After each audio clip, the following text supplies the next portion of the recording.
Episode 10 Dinner and Dance on the Spaceship Muye Guangwu receives the suicide note of Tianshen Guonan. Ladies and gentlemen, I am the captain of the spaceship. I would like to express my gratitude to everyone for leaving their homeland on the Earth and traveling with us. The LaoDi Guang is broadcasting. Tonight, in the spaceship, there may not be the bird song, the fragrance of flowers, the spring breeze and the green grass of our homeland on Earth, but there are walks in the galaxy, fine wine and music from various countries, and you may even have a romance. On the deck, the dinner and dance party hosted by the Grand Duchy of Seychelles will begin soon. Please go to the deck and find an empty seat to participate. You can eat and drink slowly while dancing. I wish you an unforgettable and happy night. The largest dining table is closest to the bow, the LaoDi Guang. And any unsung Zundamon Muye Guangwu will entertain the most distinguished. They are Miss Athena from the Amiga continent, Miss Sophia from the Sky-Own country, the Assistant Prime Minister of the Kunlun continent and the reporter he brought, the Special Envoy of the President of the Far North Snow continent, and several gentlemen and ladies from other countries whose names LaoDi Guang could not call out without looking at the business cards. The table was filled with wine prepared by the spacecraft and brought by guests. In addition to several types of beer, there were also Japanese sake, white wine from Kunlun continent, whiskey from Amiga continent, and vodka from the Far North Snow continent. In addition to the food prepared by the restaurant of the spacecraft, the middle of the table was also filled with local products brought by guests, including Japanese pine needle tea, ginseng and snow lotus from Kunlun continent. At the beginning, the guests seemed reserved, politely greeting and toasting each other. After a short time, after the wine made people slightly drunk, the strangeness caused by coming from different countries and regions had been thrown out of the sky, and there was only an illusion of friendly atmosphere. The man, the assistant to the Prime Minister of Kunlun continent, saw that Muye Guangwu's glass was empty, reached out and took a bottle of white wine, and said, "Little brother's swordsmanship is really good. This is the best wine in Kunlun continent, LaoDi, which is also a famous strong liquor. Can we taste some together?" Before Muye Guangwu could speak, the female reporter from Kunlun continent he brought stood up. She picked up the bottle and filled the three people's glasses, saying, "There is an ancient poem in Kunlun continent. Don't laugh at me sleeping drunk on the battlefield. How many people have ever returned from the battles in ancient times? This swordsman. The rules of Kunlun continent. If you drink this glass of wine together, you are friends. And in the future in Kunlun your business is our business." Muye Guangwu stood up, picked up the glass, and clinked the glasses with the two people. "I'll drink first as a respect." He drank the wine in one gulp. The man also drank the wine in one gulp, and turned the wine glass upside down in the air for everyone to see. "Swordsman has a good alcohol tolerance, and I will also risk my life to accompany the gentleman today," the lady said, and drank her own wine in one gulp. "What a strong wine," Makino Mitsuru said. "The night is long. Let's savor the good wine slowly. How about a glass of Japanese sake first?" Athena and Sophia also came over. "Wait a minute. I'm about to thank the swordsman. Why don't we drink together?" When everyone was pouring wine, Sophia went to pull any unsung over. "What are you doing? Hiding aside?" she said. "If you don't come over, your swordsman will be taken away by others." And any unsungs who came over with a wine glass, "Please, don't talk nonsense. Wait a minute. I'll drink with everyone slowly." Makano Mitsuru said, "We can't steal the show. We all have to toast the captain first." He called the lady of the Special Envoy of the President of the Northern Continent. "Come over too. Let's drink together." LaoDi Guang came over with a wine glass. "It's a long night. Let's drink slowly." "No rush," she said. "Put down your wine glass first. Today, borrowing this opportunity, I want to respect to people with a glass of wine, because it is a fate. One day you return to your world. Don't forget that the two of us will never forget you.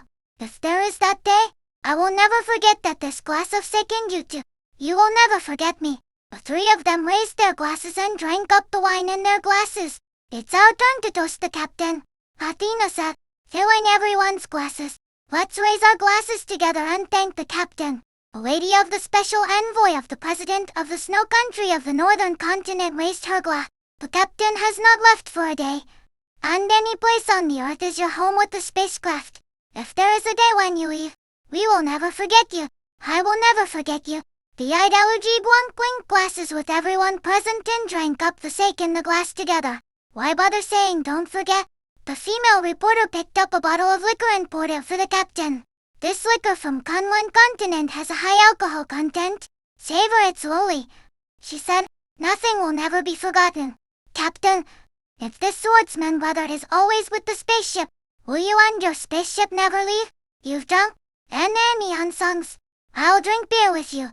I'm not drunk, the female reporter said as she filled Muye Guangwu's glass with wine. Swordsman, if that day comes, the captain and her spaceship are going back to her world. Are you willing to stay on the space then go with the captain? The LaoDi Guang picked up the wine glass. Muye Guangwu's hand that picked up the wine glass stopped at the original place. He looked at the LaoDi Guang and suddenly had a feeling he had never had before. For the first time, she made him feel so strange. He had never thought about what the female reporter said. He was on the spaceship, with LaoDi Guang and any Songzu. How natural it was, so natural that it would always be like this. The female reporter's words suddenly made him realize that it was not the case. But he just didn't want to think about it. The LaoDi Guang, who was standing opposite her, had never had such a sad expression even when the spaceship fell. For the first time, he discovered that the LaoDi Guang was not the symbol-like person who existed naturally and was extremely strong without the people around her realizing it. She was an ordinary girl who felt sad. He realized that from tonight, he had to face his own heart that had been buried deep in his heart until now. Does he like her? He knows the answer in his heart. So does she like him? He doesn't know. Is he a stranger to Ananian Songzu? He doesn't know either. Muye Guangwu picked up the wine glass and poured half of it on the deck of the spaceship. I have half a glass of wine. And I'm always on the deck, he said, and drank the remaining half of the wine. The LaoDi Guang raised his wine glass, poured half of his own wine on the deck, and then drank the remaining half of the wine. The lady of the special envoy of the president of the Far North No Continent picked up a bottle of wine. This is the vodka of our Far North No Continent. She poured wine for everyone. It's very cold there. It's a world of ice and snow. We have a saying there. If there is any problem, a glass of vodka can solve it. Then another glass of vodka. Our government is building a base for the spacecraft. When we return from this trip, please ask spacecraft to visit our base there. And please also ask everyone present to visit our base, she said, and drank her glass of wine. I'm waiting at our base, toasting everyone with a glass of vodka. Our base in the Sky Island country is also waiting for the spacecraft and everyone present to visit. Sophia picked up her wine and drank it all. Athena of the Yamiga continent and the assistant to the Prime Minister of the One continent competed to say that the spacecraft should visit their bases first. Ananian Songzu suggested that after returning this time, the spacecraft should visit and communicate with these bases in turn. In a cheerful atmosphere, everyone drank a glass of vodka. We've drunk a lot of wine. Let's all dance together, Sophia suggested, and her suggestion was responded to by everyone. Muye Guangwu turned on the lights and music, and people walked down the dance floor. I'm a little tired. Can you accompany me to have a cup of coffee? Said the woman who was the special envoy of the president of the Far North Snow Continent who was dancing with Muye Guangwu. It just so happens that I want to have a cup of coffee, Muye Guangwu said, holding her hand and returning to the seat, pouring 2 cups of coffee. And the two of them chatted while drinking coffee. I'm sorry today, when I invited you to dance, you danced so passionately with LaoDi Guang, she said. No, I should have invited you. I was rude, he said. It seems that before that, if I'm not mistaken, you danced alone with Ananian Songzu. She asked. Yes, he said. That's good, she said. How does it feel to dance with LaoDi Guang and Ananian Songzu? It's wonderful. Of course, I'm not a clay statue in the temple, and I don't care about worldly things. Yes, you are honest. I have a question. I don't know if I can ask, the woman said. Just ask. I reserve the right not to answer. Isn't it okay? He said. Can I have a relationship with you? She looked into his eyes and asked. That's it, he said. Yes, look into my eyes and say it. I'm serious. You can't lie, she said. LaoDi, He looked into her eyes and said, "It's terrible. Now I understand what it means to meet too late. If I had met you earlier, I wouldn't have fallen in love in the far north snow continent." She said, "Why don't you wait for me for a few days? I'll dump that guy first." "Okay, I'll wait," he said. "You really don't have a girlfriend yet?" She asked. "Why don't I get a certificate?" He said. "No, seriously, why don't I introduce you to someone?" She asked. "Okay," he said. "What are the conditions?" She asked. "There are no conditions. The one you are willing to introduce is the condition. As long as she is willing to date me, it's fine. I dream of falling in love," he said. "LaoDi Guangnan and Sangzu. Both are beautiful women. Which one do you like?" She looked at LaoDi Guangnan and Sangzu on the dance floor and asked. "Don't make fun of me," he said. "Neither of them can meet your conditions." She asked. "What are you talking about?" "Those two are fairies in the sky, and antimatter heard on the ground. A fairy and the fairy only exist in operas. Are you serious?" She asked. "LaoDi Guang has no lover yet. She said so herself. Don't miss the opportunity." LaoDi Guang. From 12,025 AD, it's still more, he said. "In a few days, she will return to her world. Can I catch up with her?" "That's true," she said. "I thought you didn't want to talk to me about this kind of question. How could it be?" "I'm telling the truth. If my sword can cut her into our world with one sword, I really want to chase her," he said. "First, she won't like me. Second, assuming she will like me, it will hurt her to leave a love-one relationship of 10,0 years on to planets apart in the future." "That's true," she said. "What about Enian Sangzu?" "Enian Sangzu has a lover. You haven't seen her lover. A big man of 1.8 meters. So handsome. With that temperament. Like a major general," he said. "Which boy is so bold as to think about Enian Sangzu?" She said. "I know what you said. That's all in the past. The man died on the moon. You know this too. You're not a spy, are you?" he said. "You can think whatever you want. But the important thing is that I am on your side," she said. "I brought something with me. I have been undecided whether to give it to you or not. It seems that I should give it to you." The lady of the special envoy of the president of the far north snow continent took out a sealed envelope and handed it to Muye Guangwu. "What is this? It is so mysterious," he asked. "Don't worry. I am not developing you as a spy," she said. "It contains the suicide note of the lover of Enian Sangzu you mentioned. I should have given it to Enian Sangzu, but I was afraid that she would be sad after reading it. After thinking about it, it is safer to give it to you," she said. "Thank you for your thoughtfulness," he said. "How did you get it?" "You know, the moon landing we just returned a few days ago," she said. "In fact, our astronauts were on the side of the moon facing away from the Earth and got it by chance." "Did your astronauts see him? Is he dead?" "Yes," she said. "Yes. This suicide note was found in the pocket of his space. He is dead and his body is still on the back of the moon.